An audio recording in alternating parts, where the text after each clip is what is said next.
은숙이가 너무 과대 광고를 한 것 같아서 목소리 잘 안 나오면 어떡하죠 이거? 제가 그동안 제 개인적인 사정으로 교회를 잘 못 나오고 있었거든요. 그래서 아무런 그 자격도 없는 제가 제게 교회 앞에 설 수 있는 기회를 주셔서 감사합니다. 업무 형제가 교회 앞에 한번 서라고 얘기를 몇 번 했는데 저는 제가 자격이 없는 것 같아서 몇 번이나 사양을 했거든요. 근데 가만히 생각해 보니까 설 자격도 없지만 사양할 자격은 더더욱 없다는 생각이 들어서 간증하겠노라고 그렇게 얘기를 했습니다. 제가 교회 안에서 많은 지체들이 또 밤마다 줌 모임 하잖아요. 그래서 듣고 이렇게 은혜를 많이 입고 있는데 얼굴도 안 보이고 간증도 안 하고 이렇게 하니까 얼굴 한번 보이라고 저를 이 자리에 세운 것 같습니다. 최 목사님이 지난주 주일날 우리는 그냥 점 하나면 되고 그냥 교회 안에서 우리는 각자의 하나의 점이다라고 말씀하셨는데 오늘 점 하나 찍는 마음으로 그리고 제 일기장 몇 페이지 공개하는 마음으로 간증을 해보겠습니다. 성경 말씀은 달랑 한 줄이거든요. 내게 줄로 재어준 구역은 아름다운 곳에 있으며 나의 기업이 실로 아름답도다. 다윗의 시편 16편 6절입니다. 아까 방금 은숙이가 루키 얘기를 했는데 그 어머니 가는 곳에 그 루키 내용을 가사로 쓴 거잖아요. 제가 중심부에 있다가 저희 형제가 이제 암 선고 받고 제가 이제 보호자잖아요. 보호자가 돼서 제 형제가 있는 장년부로 어느 날 갑자기 성격이 됐어요. 그래 가니까 루키를 하고 있더라고요. 그래서 제가 그때 루키를 이제 나누면서 한 달간 계속 울면서 다녔던 거예요. 왜냐하면 눈 안에서 제가 너무 깊이 발견이 됐거든요. 그래서 오늘 그 간증을 꼭 루키 얘기는 아니지만 루키를 바탕으로 기조로 그렇게 얘기를 조금 해보려고 합니다. 룻은 여러분들 다 알다시피 10대까지 여호와의 정에 들 수 없는 그런 비천한 모함 여자잖아요. 근데 양식 때문에 그 애굽으로 이주 온 그 엘리멜렉 일가에 그 엘리멜렉의 아들하고 결혼하게 되는데 10년 안에 엘리멜렉도 죽고 아들들 기련 말년 다 죽잖아요. 근데 이제 오르반은 자기가 살 길을 찾아서 떠났는데 이 룻은 자기가 갈 곳이 없었던 것 같아요. 그래서 돌아갈 진정이 없었던 것 같고 이건 그냥 제 생각인데 또 혼자서는 살 수 없는 사람이어서 시어머니 시어머니 나오미를 따라가게 되잖아요.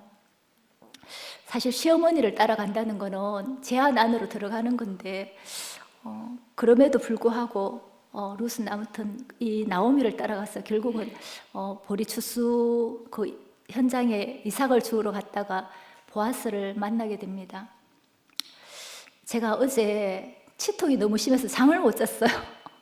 그래서 도저히 제가 아무래도 중언부언할 것 같아서 아무튼 좀 적어왔습니다.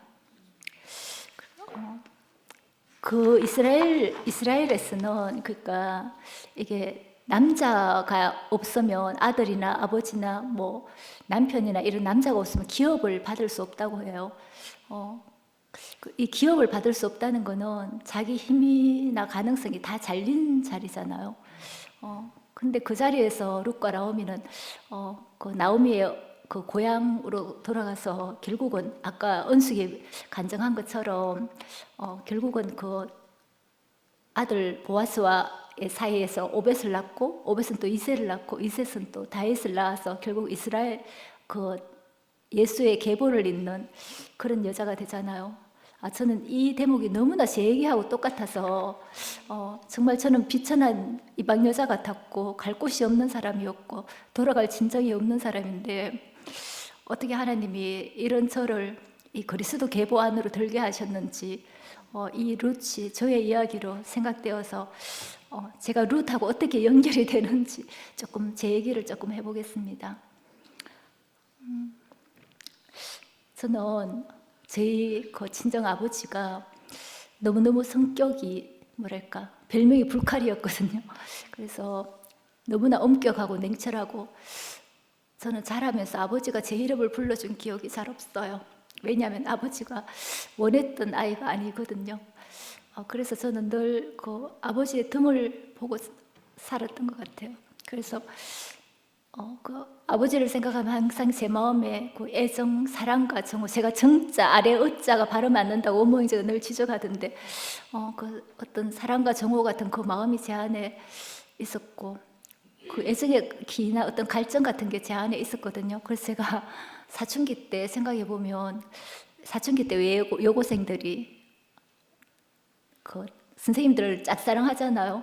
근데 제가 짝사랑한 그 선생님이 있었는데 우리 아버지하고 모습이 똑같은 거예요. 나중에 생각해 보니까 아무도 그런 사람을 좋아하지 않는데 여학생들이 왜냐하면 키가 작고 까무잡잡하고 배가 나오고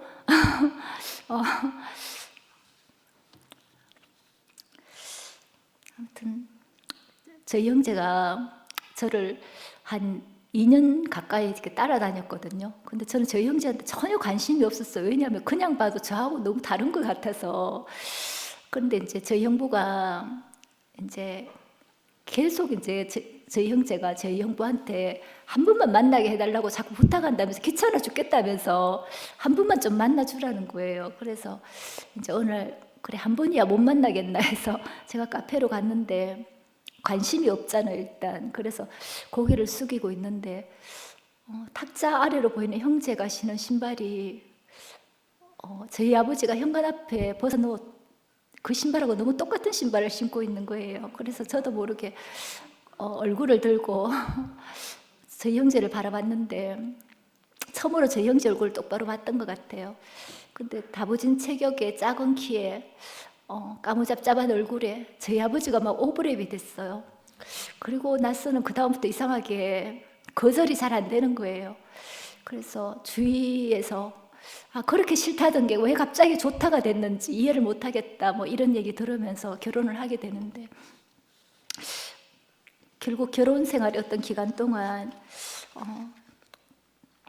저는 동에서 서가 멀듯이 너무 먼 형제하고 결혼 생활을 하면서 정말 말할 수 없이 그 공고해지더라고요.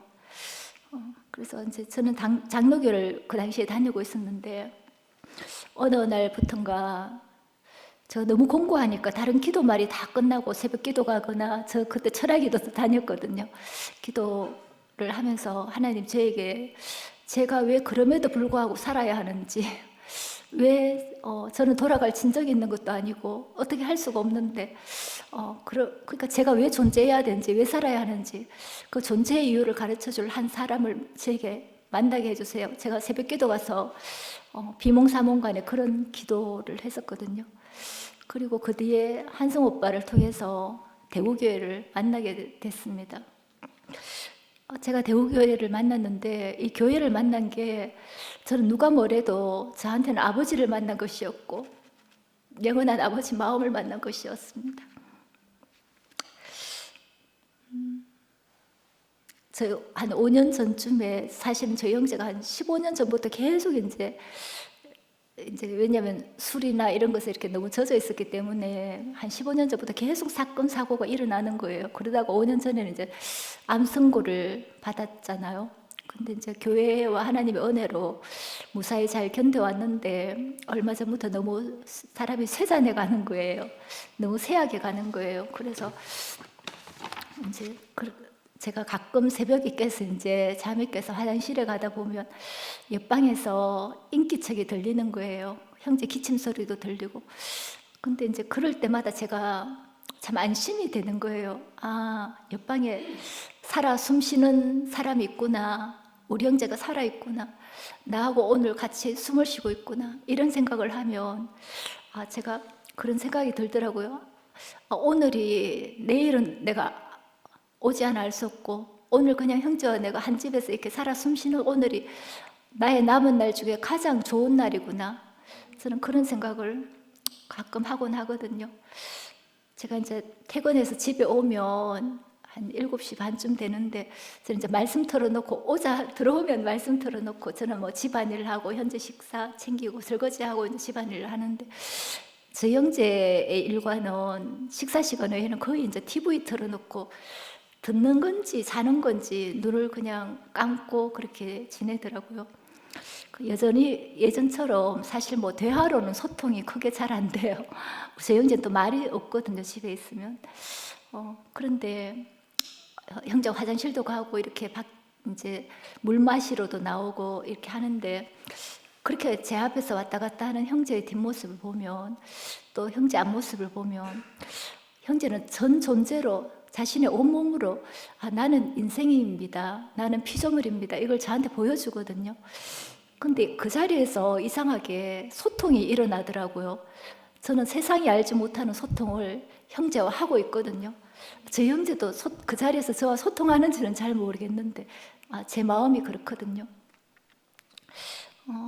전에 있잖아요. 결혼할 때 제가 계산서가 있어요. 뭔가 하면 내가 이 사람하고 결혼하면 이 사람이 왜냐면 나를 너무 좋다 하니까 뭔 이유인지는 모르겠는데 이 사람하고 결혼하면 내가 그 결핍되었던 그 아버지의 사랑을 그 빈자리를 이 사람이 채워주겠구나 이런 계산서 딱 유일한 계산서 하나가 있었어요. 근데 제 계산이 정확하게 빗나갔거든요.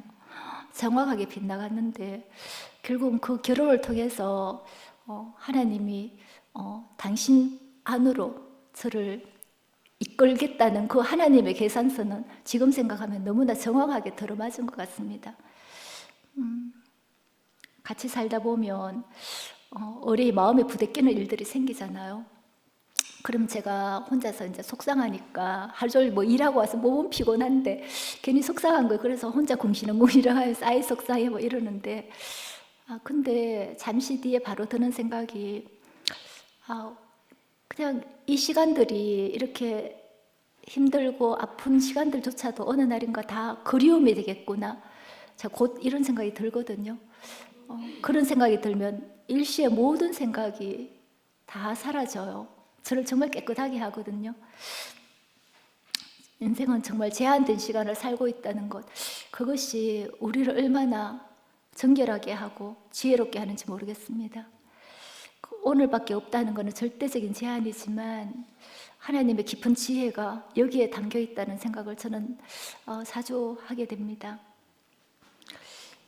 숨이 코에 붙은 인생이라는 이 자리는 사실은 우리에게 모든 여유와 가능성의 문이 다 닫히는 자리잖아요. 그런데 이 자리에서 그리스도의 생명의 그 풍성과 진실이 새롭게 문을 여는 것을 보게 됩니다. 어쩌면 다윗도 이 자리에서 내게 줄로 재어준 구역은 아름다운 곳에 있으며 나의 기업이 실로 아름답도다 라고 그렇게 간증했는 건지 모르겠습니다. 하나님이 제게 하신 일은 저를 인생으로 피조물로 하나님이 없으면 아무것도 아닌 허무밖에 없는 사람으로 드러나게 하신 그 일인 것 같습니다. 하나님 앞에 제가 또 교회 앞에 자격이 있다면 받은 은혜에 감사할 자격밖에 없다는 생각을 저는 하고 있거든요.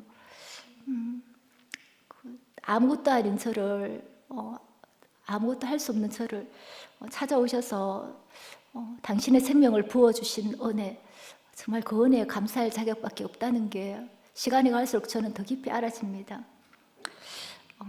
처음 교회 왔을 때 저는 정말 깊이 상처가 나 있었고 웅푸페인 그 상처만 가득했는데 교회가 저한테 그 한량없는 은혜와 사랑으로 그 상처 안에 그 은혜를 부어주셨습니다. 그래서 저는 언제부턴가 제가 세상에 대해서 참 당당한 사람이 돼 있더라고요. 사랑과 은혜를 입다 보니까 제가 참 당당한 사람이 돼 있는 제 자신이 발견이 되더라고요. 저는 모함 여자였고 과부고 고아였는데 그 자리를 은혜 부을 합당한 자리로 보시고 그 한 자리 안으로 교회는 한량없는 은혜를 부어주셨습니다. 누가 노래 지었는지 모르겠는데 형제 없이는 못 살아, 자매 없이는 못 살아, 이런 노래 누가 했는지는 기억 안 나는데, 이게 무슨 감정적인 어떤 뭐 그냥 그런 게 아니고, 노래가 아니고 우리의 현실이고 실제 상황이잖아요. 저는 정말 그렇거든요. 여러분들이 나의 숨이고 공급처고 공급처입니다. 형제 항암 치료가 종료되면서 저도 먹고 살기 위해서 직장을 구해야 되는데 3년 전에 원모 형제가 저를 약국으로 불러줬습니다. 저는 불러주는 사람이 없으면 갈 곳이 없는 사람이거든요. 한성 오빠가 저를 교회로 불러줘서 제가 지금 이 자리에 있고, 또 원모 형제가 저를 약국으로 불러줘서 종천 오빠와 원모 형제와 3년을 정말 하루같이 산 것 같아요. 종천 오빠는 저를 아버지 마음으로, 제가 보기에는 차분한데 집에 갈 때 휴대폰도 놔두고 다니고 물통도 놔두고 다니고, 그러니까 종천 오빠가 보다 못해서 집에 갈 때면 항상 제 짐을 다 챙겨서 제가 나가는 출입구에다 놔주거든요. 오빠가 하루도 빠짐없이 그 일을 하세요. 그리고 원모 형제는 저를 직원으로 대하는 게 아니고 그냥 교회 자매로 이렇게 저를 바라보고, 그래서 저는 교회 생활을 하면서, 제가 좀 웃기는 얘기지만, 내가 교회 안에서 그래도 잘 살고 있으니까 하나님이 나한테 이 형제들하고 살 수 있는 선물을 주셨구나, 정말 그런 마음으로 매일 출근을 했었거든요. 어머 형제는 현재 교회 모습을 순으로 얘기하더라고요. 11시 1순, 2시 2순, 뭐 함께 3순, 안 나가 교회 4순, 다른 교회 가는 건 5순. 근데 제가 교회 와서 한 거라고는 딱 한 가지, 은혜 입은 것밖에 없잖아요. 그러니까 사실은 제 마음 안에 그래서 경계가 없어요, 어떤 누구에게도.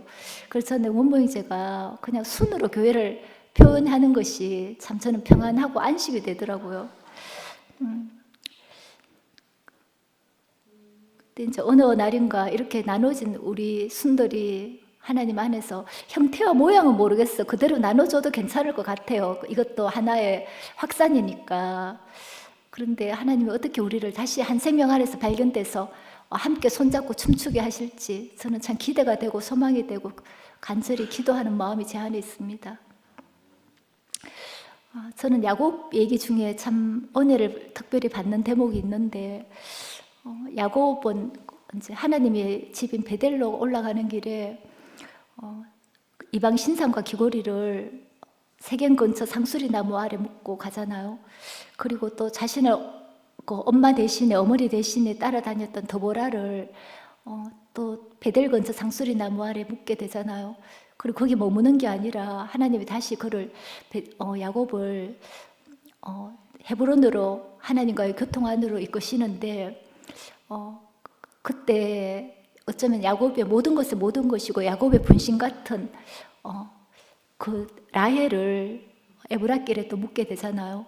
그리고 또 장자 루벤과 갑자기 이름 생각 안 나서, 그리고 아버지 또 이삭을 다 잃게 되는데, 우리가 하나님께로 가는 그 길에는 우리의 천년적인 것을 갖고는 갈 수 없는 것 같습니다. 그 길 안에서 우리는 우리로 말미암아 모든 것들이 다 잘리는 경험을 저도 하고 있었고 여러분들도 하고 있었던 걸로 그렇게 생각이 되거든요.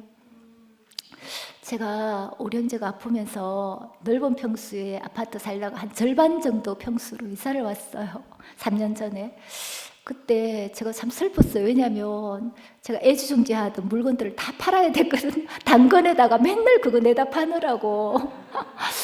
아니, 그러니까 그 짐이, 왜냐하면 반밖에 안 되는 평수에 짐들이 들어가질 않는 거예요. 그때 원순 오빠가 우리 순에 계셨는데 제가 슬퍼하니까 그리스도 빼놓고는 다 버리고 가라 하시는 거예요. 그래서 그렇구나, 그리스도 빼고 어차피 우린 다 버려야 되는 거구나, 그러면서 그 말씀에 제가 되게 위로가 됐는데, 그때 이제 상황은 그렇지 돌아보면 우리 형제는 늘 너무나 세잔한 모습으로 누워서 눈만 감고 있지, 교회는 나누어져서 어디로 가야 될지 모르겠지, 이러니까 정말 마음이 슬펐거든요. 그런데 어느 날 1월에 이사를 갔는데 3월에 유리창을 이제 커튼을 걷는데 세상에 거기 매화나무 두 그루가 분홍색 매화꽃이 잔뜩 매달려 있는 거예요. 제가 그 다음 날부터 매일매일 그 나무를 보면서 위로를 받았거든요. 여름에는 나뭇잎들이 너무 무성하고 가을에는 있잖아요. 저희 집이 1층이에요. 그래서 제가 유리창만 딱 열면은 손만 뻗으면 매실나무를 따먹을 수 있는 거예요. 그래서 그 두 나무는 저에게 친구가 돼줬거든요. 위로자가 돼줬거든요. 근데 작년에 9월쯤 제가 출근한다고 막 나오는데 그 나무가 절반이 잘려져 있는 거예요. 가지만 조금 남기고. 제가 그 자리에서 가방을 내려놓고 도시락 가방하고 다 내려놓고 눈물을 막 주룩주룩 흘렸어요. 약국 가서도 계속 울었거든요. 그래서 정춘 오빠하고 이제 원모 형제가 근데 나중에 잎이 새로 봄이 와서 잎이 새로 나면 이전보다 더 신기하다면서 위로를 해주는 거예요. 그리고 나중에 동률이 형제가 그런 걸 갖고 강점정이라고 하는데 발음이 잘 안 되죠. 근데 한 5, 6년쯤 몇 년 지나면 나무가 더 풍성할 거라고 저한테 위로를 해줬어요. 그래서 저는 이제 그 위로를 정말 그 위로를 제 마음 안에 이렇게 간직하고 매일매일 이 나무에서 꽃이 나나 잎이 난다. 매화나무는 근데 꽃이 먼저 나고 잎이 나잖아요. 그래서 매일매일 들여다봤는데 그때 제가 있잖아요. 제일 많이 들은 노래가 모란이 피기까지는 김영랑의 그 시를 시노래로 안치환 씨가 부른 노래가 있어요. 매일 그걸 들으면서 모란이 뚝뚝 떨어져 버린다 하면서 찰나란 슬픔의 봄을 기다린다 하면서 맨날 그 노래 들으면서 제가 위로를 삼았거든요. 근데 올해 봄에 나무에 정말 커튼을 걷는데 꽃이 정말 폈는 거예요. 그 잘린 가지에서 작은 쪼롱쪼롱 매화꽃이 몇 송이가 달렸는데 정말 경이롭고 신기했거든요. 알고 보니까 그 잘린 나무는 그 혹한의 겨울 동안 뿌리를 땅속으로 더 깊이 내려가고 있었던 거더라고요. 그래서 나무의 생명은 더 견고해졌고 아무튼 지금보다 동률이 형제가 그걸 저한테 전거해 줬거든요.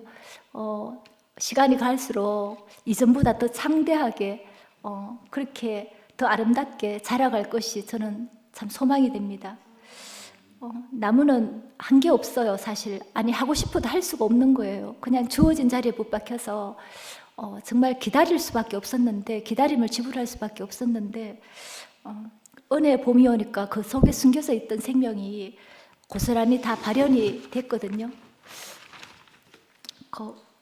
우리는 한동안 풍성한 꽃과 잎과 열매를 자랑하는 매화나무 같았잖아요. 그런데 어느 날 누군가로 인해 무엇인가로 인해 우리가 교회가 강점정을 당했어요.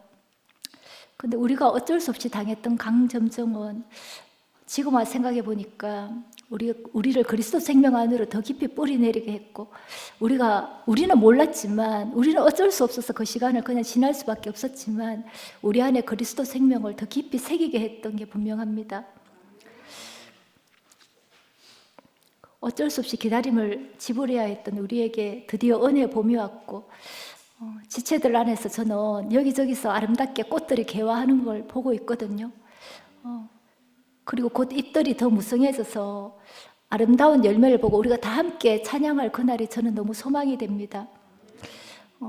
그러한 광경을 다시 꽃이 피는 잘린 자리에서 다시 꽃이 피는 그 광경을 목도할 수 있게 하신 하나님께 찬송을 돌립니다.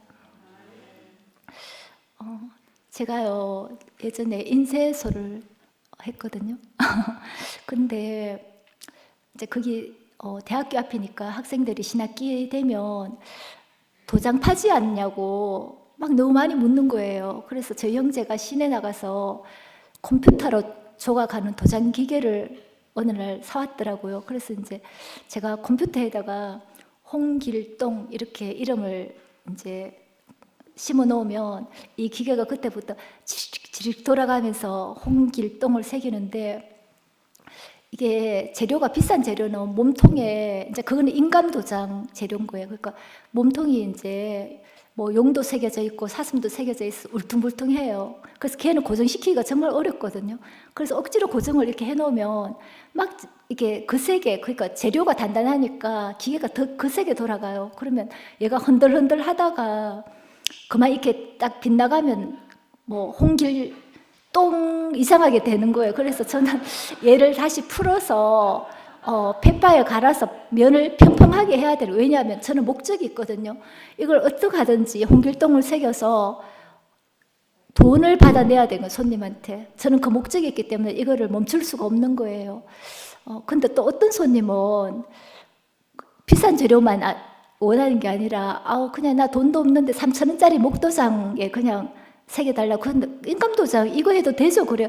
그럼요. 뭐 이름만 새겨져 있으면 되죠 하고 목도장 3,000원짜리 목도장에 또 이름을 새겨줄 수도 있거든요. 근데 저는 이 도장을 파면서 늘 하나님이 우리를 찾아오신 그 일과 너무 닮았다는 생각을 참 많이 했어요. 그 하나님 우리에게 어쩌면 그 도장 재료들은 있잖아요. 비싼 재료든 뭐 싸구려 재료든 유리관 안에만 있으면 한낱 나무 토막이 지나지 않잖아요. 그런데 어떤 공증의 과정을 거쳐서 그건 기계가 돌아가면서 필요 없는 부분은 다 잘려져 나가거든요. 그렇게 잘려져 나가고 나면 그러니까 우리의 주인이신 하나님은 우리에게 그리스도 생명을 새기기 위해 찾아오셨는데 당신의 목적이 있기 때문에 그리 시옷까지만 새겨지면 절대 안 되는 거예요. 그럼 갈아내고 다시 반드시 그리스도 그 이름을 새겨고야만 그래야지 자신을 대신하는 인감도장은 그렇잖아요. 자기를 대신하는 대표하는 어떤 역할을 하잖아요. 그러니까 우리를 단지 형상에 지나지 않는 우리를 찾아오셔서 당신을 대신하고 대표하는 사람이 되기 위해서 끝까지 우리를 놓지 않고 그리스도라는 그 한 이름을 새기고야만은 하나님 손에 붙잡혀 있다는 것이 얼마나 축복인지 모르겠습니다. 십자가 운명은 우리 인생의 마스터키가 틀림없습니다. 이 공식에만 대입하면 인생의 모든 문제가 이상하게 다 풀리지 않을 수 없거든요. 하나님은 우리가 이 자리에 있을 때만 안식하는 것인 줄을 이제 조금 알겠습니다. 룻은 주어진 운명의 굴레를 그 무엇으로도 벗어날 수 없었지만 보아스가 오니까 일괄 해결이 됐잖아요. 그것처럼 저도 제 인생의 저주의 굴레를 무엇으로도 벗어날 수 없었는데 그리스도 신랑이 왔고 하나님 우리의 영원한 아버지가 되셨습니다. 그리스도 신랑 안에서라야지 참 아버지 되신 하나님 안에서라야지 인생의 모든 갈증은 해결이 됩니다. 인생은 내 것이 아니고 주인이 따로 있다는 것. 그 주인에 따라서 나는 죽기도 하고 살기도 하는데 그 자리에서 그 자리라야지 인생이 복될 수 있는 유일한 자리인 것을, 길인 것을 알게 하신 주님을 찬송합니다. 혼자서는 갈 곳도 없고 살 수도 없어서 시어머니라도 따라갔는데 결국은 예수의 족보에 들어간 룻처럼 이제서는 형제 자매들이 없으면 여러분들이 없으면 살 수 없는 사람이 저는 정말 됐거든요. 근데 교회 지처들로 말미암아 사는 삶, 말씀으로 말미암아 사는 그 삶이 결국은 그리스도 계보 안에서 그 생명을 향해 사는 이 삶이 너무 제게 아름답게 보이고 이런 아름답고 복된 삶 안으로 회복해 하신 주님께 감사하고 내게 줄로 재어준 구역은 아름다운 곳에 있으며 나의 기업이 실로 아름답도다 라는 다윗의 고백이 우리의 고백이 되게 하신, 저의 고백이 되게 하신 주님을 영원히 찬송합니다.